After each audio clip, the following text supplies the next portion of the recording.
Neste mês de dezembro, em encontro em São Paulo, o MST fez o balanço das ações do movimento e debateu os desafios da reforma agrária no governo Lula. A gente vai falar sobre esse balanço, sobre perspectivas para 2023 com a Kelly Maforte, ela que é coordenadora nacional do Movimento dos Trabalhadores Sem Terra, o MST. Oi, Kelly, seja bem-vinda, bom dia. Bom dia, Marilu. Prazer muito grande estar aqui com você e com toda a sua audiência. Prazer é o nosso, Kelly. Bom, você e o João Paulo Rodrigues, né, que também é da Coordenação Nacional, apresentaram aí um programa da luta pela reforma agrária nos últimos anos, fizeram um balanço das ações do movimento, projeções também para o próximo governo, que tem como um dos grandes desafios acabar com a fome, né, Kelly? E aí a luta pela terra torna-se essencial, na sua opinião? Sem dúvida, nós estamos encerrando um verdadeiro ciclo, né? Que é esse ciclo do golpe. Foi bastante importante a eleição do presidente Lula, porque ela traz uma perspectiva, uma esperança para os mais pobres do nosso país e também para as famílias sem terra. Nós, do MST, realizamos um encontro de balanço junto com os nossos amigos e amigas lá na nossa Escola Nacional Florestan Fernandes, e ali a gente pôde, né, trazer alguns elementos tanto em relação à resistência, essa nossa resistência ativa, que foi uma forma, né, de sobrevivência durante todo o golpe, na qual a gente conseguiu retomar o processo, né, de fortalecimento de organização das nossas áreas, dos acampamentos e assentamentos, e, ao mesmo tempo, uma ampliação da nossa relação com a sociedade, o que é bastante importante para proteger as famílias da violência. Você falava há pouco, né, dessa situação também que nós estamos vivenciando na Bahia, e o conflito da luta pela terra do país, ele não se interrompe. Então, nós também, do Movimento Sem Terra, fomos vítimas disso, né? Só que essa resistência ativa, ela ajudou a proteger as famílias sem terra, e o apoio da sociedade foi fundamental. Mas, além disso, nós também nos envolvemos com muita força durante a pandemia, nas ações de solidariedade, como um processo de enfrentar essa pandemia da fome, né, junto com a pandemia do vírus. E a gente se defrontou com uma realidade completamente devastadora de pessoas que perderam suas casas, perderam seus empregos, foram para a rua. Nós já temos hoje 1 milhão de pessoas que vivem em situação de rua no Brasil, e nós temos também, né, muitas pessoas que estão passando fome, mesmo quando elas têm um teto para morar, mas elas não têm o que cozinhar nas suas casas, né? Então, essas ações de solidariedade, elas se converteram em muitas ações orgânicas, ativas, né? Com cozinhas solidárias, Banco Popular de Alimentos, agentes populares de saúde, agentes na própria comunidade. Isso fez com que a gente conseguisse chegar ao final desse ano com um balanço de 8,2 milhões de quilos de alimentos doados, isso mais de 8 mil toneladas de alimentos doados da reforma agrária, e também nós estamos, né, com uma marca grande de famílias que receberam as marmitas da terra, né? Hoje já chega, né, a pelo menos 2 milhões de marmitas da terra distribuídas ao longo dessa pandemia, e isso não parou. Nós estamos agora no Natal com mais uma campanha do Natal Sem Fome Solidário. E, obviamente, Marilu, que a gente não faz isso sozinhos, né? O MST é um mobilizador da solidariedade, mas a gente tem essa ação que vem dos assentamentos e acampamentos, das nossas cooperativas, agroindústrias, mas, ao mesmo tempo, a sociedade tem ajudado bastante, né, com campanhas financeiras, através das nossas redes do Armazém do Campo. Então, o MST é um grande disseminador e organizador da solidariedade, e a sociedade também nos ajudando. A gente vai com as nossas brigadas voluntárias até os territórios das periferias e faz as ações de solidariedade. Isso é uma marca importante. Além disso, a gente teve, né, todo um processo aí de avanço na nossa produção de alimentos, aumentou a produção de alimentos no MST, mesmo com todas as dificuldades de política pública. Nós também vimos estruturar o Finapop, que foi um financiamento popular, organizado por amigos, aliados nossos, né, que disputou recursos junto ao mercado financeiro para poder apoiar cooperativas de reforma agrária. E, além disso, né, nós fomos buscando fazer essa resistência também a partir dos territórios, com as nossas escolas, os nossos centros de formação, no MST, né, nos territórios do MST, tem cerca de 2.000 escolas, 58 centros de formação, mais de 300 cooperativas, né? Isso tudo dá uma resistência bastante importante. E nos acampamentos, que também tem muitos acampamentos que conseguem estar num pedaço de terra, né? Por uma série de condicionantes, assim, negociações locais, resistência, e nós temos muitos acampamentos produtivos, mas esses acampamentos também sofreram muito, né, com as ameaças de despejo. Felizmente, por causa da campanha Despejo Zero, que nós ajudamos a construir, nós conseguimos resistir diante desses despejos todos, né? Mas, sem dúvida nenhuma, em alguns locais a gente sofreu, mas essa é uma articulação política de muita unidade nos movimentos, né, urbanos e rurais, que a gente também queria destacar como parte desse balanço. Exato, você falou da marmita da terra, depois eu vou falar ainda mais sobre a qualidade, né? Como o MST está muito à frente, quer dizer, até no ato de solidariedade, vocês entregam uma comida de qualidade. A gente tem, obviamente, várias campanhas, mas geralmente com produtos industrializados. Nada contra, porque quem tem fome precisa realmente comer, mas vocês dão exatamente um produto de qualidade, um alimento mesmo, não é um pacote, alguma coisa, tá ali, é o produto da terra. Então, realmente vocês estão muito avançados em relação a tudo também, Kelly, em relação ao planeta, né, a preservação do planeta e também a preservação do ser humano quando ele come esse alimento de qualidade. Então, ele não intoxica, não é mesmo, o próprio corpo, porque o alimento que vocês produzem é sem agrotóxico, né? Então, eu queria justamente entrar nessa questão. A questão do PL do veneno, quer dizer, é uma preocupação para o próximo ano. A gente está com um congresso reacionário, novamente, muito conservador. Qual que é a expectativa em relação a essa questão dos agrotóxicos que vocês enfrentam aí e praticam, ou seja, vocês não usam o veneno para fazer a produção de alimentos?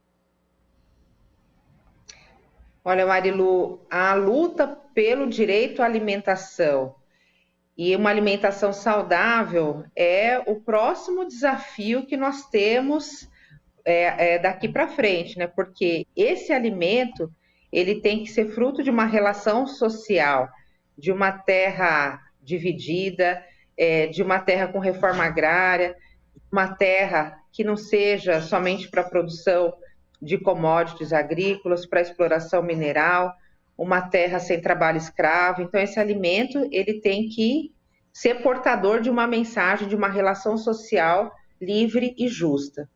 Além disso, a gente tem visto o quanto que a questão ambiental está totalmente relacionada à questão agrária. Então, hoje, a preservação das florestas, a preservação dos biomas, as suas especificidades, mas principalmente termos solos férteis, é uma condição para que a gente possa, né, fazer frente à crise ambiental.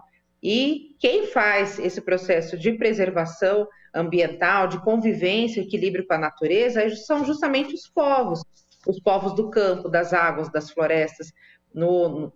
Na reforma agrária, nós temos um grande, né, guarda-chuva que abriga em 88 milhões de hectares de terra 1 milhão de famílias assentadas. Nem todas, né, são ligadas ao movimento, uma parte disso é regularização fundiária, a maior parte na Amazônia. Mas desses 88 milhões de hectares de terra que estão nas mãos, né, da reforma agrária, 56 milhões de hectares é de mata, é de floresta. Então, essa é a prova de quem mais preserva, né? Para a gente poder, mora na cidade, quer ter uma terra preservada, quer fazer frente a essa questão da crise ambiental, o colapso climático, tem que defender muito a existência de povos camponeses, povos, né, das águas, das florestas, porque são esses povos que ajudam a preservar esses biomas. E o outro elemento é esse da comida de verdade, uma comida que seja comida, né, e também uma comida sem veneno. Hoje, cada vez mais, os produtos ultraprocessados, eles estão entrando com força na dieta do povo pobre. Nós tínhamos aqui no Brasil uma tradição de que isso era mais uma comida ali, né, que acabava pegando segmentos da classe média, uma comida pronta, tal, né, de fast food. Mas isso cada vez mais, né, a indústria foi se adequando e fazendo essa comida barata. Parece que ela é barata, né? Embutidos, é cheio de açúcar, cheio de sal, mas na realidade a gente está se envenenando. A pesquisa da USP, em parceria com a FGV, ela traz dados alarmantes, né, Marilu? Ela mostra que no o ano de 2019, eles pesquisaram, né? Morreu mais gente no Brasil devido ao consumo de ultraprocessados, né, doenças decorrentes disso, foram 57 mil mortes, do que mortes por homicídios, essas mortes violentas, que naquele ano foram 45,5 mil pessoas. Então, algo está muito errado na comida e nesse sistema de alimentação. Então, da mesma forma que o Brasil teve a potência, né, de criar o Sistema Único de Saúde, né, a gente fez toda essa luta, essa batalha, a gente precisa criar um sistema de comida de verdade, um sistema alimentar de alimentação saudável no nosso país. Isso tem uma parte que é o acesso à comida, né, então o enfrentamento à fome, mas tem uma outra que é a gente ampliar a produção de alimentos, e a gente só faz isso com política de Estado. Então, que o Lula tenha esta coragem, né, da gente conseguir erguer aqui no nosso país um sistema alimentar forte, porque isso vai se complementar com as políticas de transferência de renda. Isso é uma parte muito importante, uma política também de criação de empregos, mas nós temos que ter mais comida que venha da roça, mais comida de verdade, e a gente espera que isso possa ser dado um salto também no governo Lula. Exato, agora a gente sabe que o Lula precisa fazer aí exatamente convites, né, a políticos de outros partidos para compor justamente o governo. Fala-se do Carlos Fávaro, não é, do PSD do Mato Grosso, para o Ministério da Agricultura. Enfim, como é que você está vendo também toda essa negociação, né? Como é que o MST está acompanhando essa negociação, principalmente aí nessa questão do Ministério da Agricultura? Olha, o MST não se assusta com esta composição do governo ampla, porque se houve uma frente ampla para derrotar Bolsonaro, né, nada mais justo que essa frente ampla também esteja ocupando espaços, né, no governo. Obviamente que o Lula ele faz ele faz um debate muito importante na composição ministerial, porque ele coloca os seus 3 objetivos prioritários, que é o enfrentamento à fome, que é ampliar a questão, né, do acesso da população brasileira ao SUS, mas principalmente às especialidades do SUS, e o terceiro objetivo, que é fortalecer a educação básica no nosso país, né, inclusive fazendo frente a todo esse problema que nós tivemos na pandemia de defasagem escolar das crianças e adolescentes, um alto índice de evasão, né? Então, essas 3 prioridades do Lula, ele, como um excelente e melhor jogador, né, que nós temos na política brasileira, esses 3 objetivos eles são prioritários na negociação ministerial. Então, eu não estou vendo, né, simplesmente um loteamento, né, de forças políticas, mas também uma discussão a partir desses 3 objetivos, né?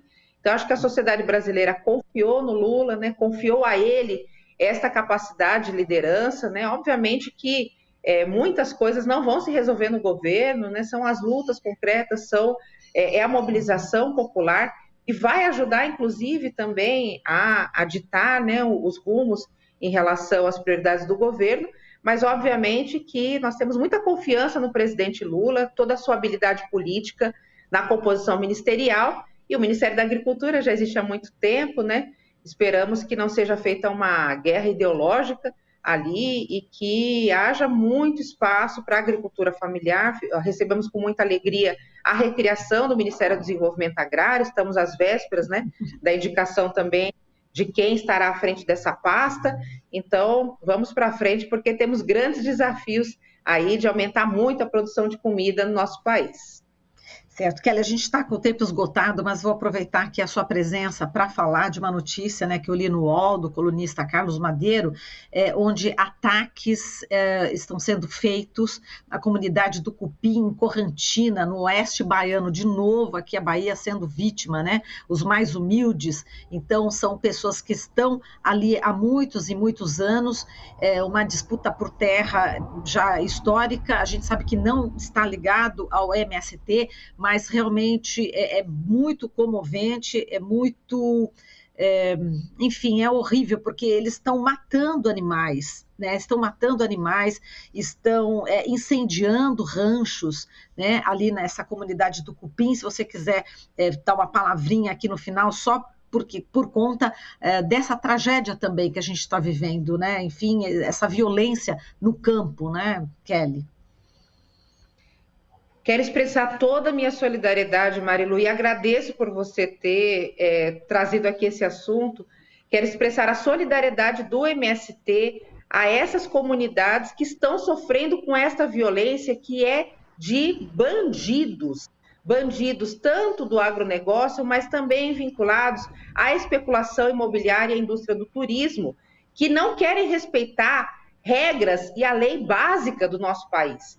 Então, essa ação é uma ação completamente terrorista, tal qual os atos terroristas que estão querendo impedir a posse do presidente Lula. Estão na mesma natureza. Essa gente tem que entender que nós temos uma outra situação no nosso país, que nós precisamos reconstruir esta frágil democracia brasileira, e isso passa em proteger os territórios e os povos também nas suas localidades. É por isso que eu queria aqui mais uma vez reiterar essa nossa solidariedade ao povo de Correntina e que essas comunidades elas tenham a proteção, que é a proteção necessária da lei, porque elas estão do lado correto, né, das suas causas legítimas e também da própria legislação. Quem está invadindo esses territórios são esses empresários com seus interesses e nós precisamos denunciar isso, fazer isso chegar. É final de ano, mas esse povo de Correntina precisa ser protegido. Exato. Você falou também do turismo, que já é uma outra notícia que nós demos aqui agora há pouco, né, com o Eduardo Cerqueira do CIMI, que também os índios Pataxó, também do sul da Bahia, que estão sofrendo. Acho que cabe exatamente esse seu comentário para essas duas situações que estão realmente muito tensas no oeste da Bahia e no sul da Bahia. A gente agradece demais aqui a sua participação. Kelly, muito obrigada por tudo deste ano, toda a colaboração, super parceira nossa. Um forte abraço, feliz 2023 e até uma próxima. Um grande abraço, Marilu. Vamos lá, o 2023 vem com força. Beijo. Beijo. Falamos aqui com a Kelly Marforte, coordenadora nacional do Movimento dos Trabalhadores Rurais Sem Terra. A gente vai agora para o intervalo e volta já já. Estamos apresentando Jornal Brasil Atual. As notícias que os outros não dão.